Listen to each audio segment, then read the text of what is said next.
In this section, I'm going to pick up after the Friedel-Crafts alkylation, which we saw can pose a problem when we have to worry about carbocation rearrangement. In the fourth type of EASR, when we did the Friedel-Crafts acylation, we didn't have to worry about carbocation rearrangement because we were working with the acylium ion as the electrophile, and carbocation rearrangement isn't an issue, so we can take advantage of that to put on an alkyl group.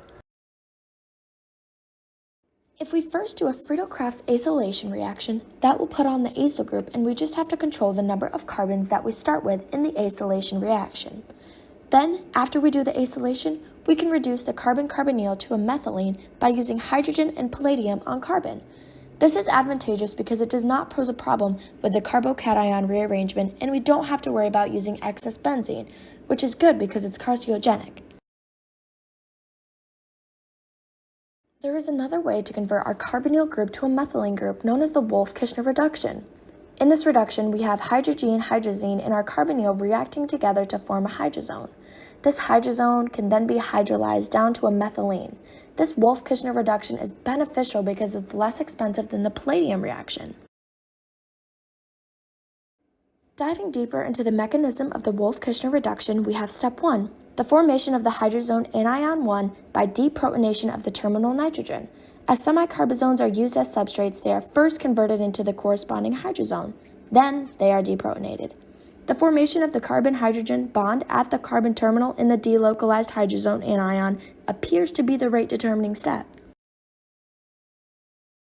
In step 2, the terminal nitrogen atom is deprotonated and forms a double bond with a nitrogen atom next to it.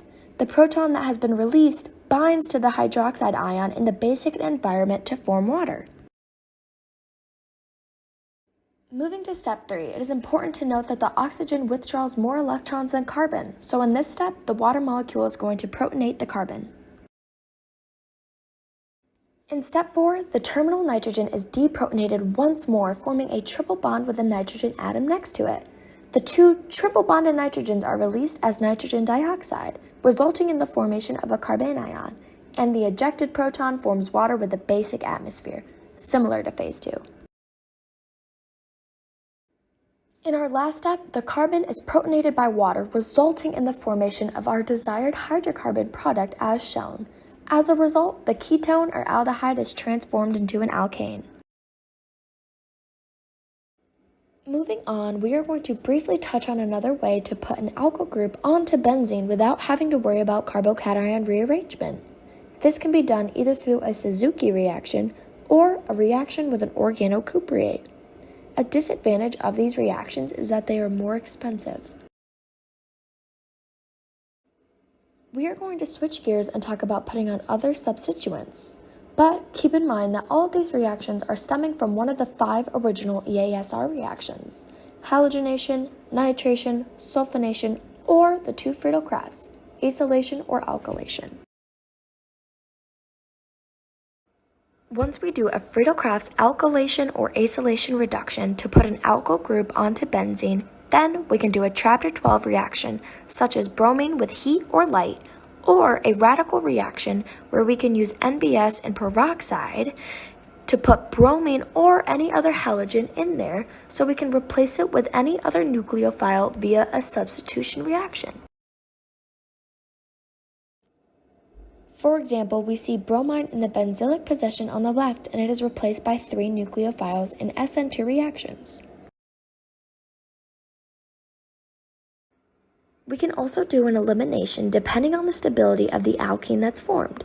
One advantage of this is that the formed product is delocalized throughout the ring and it has lots of resonance contributors.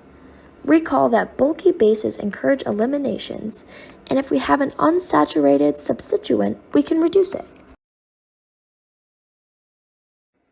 If we have an unsaturated substituent, we are able to reduce it. On the top, you can see that the hydrogen and palladium on carbon will take our alkene to an alkane. On the bottom, you can see the hydrogen and rainy nickel will take our nitrile down to an amine.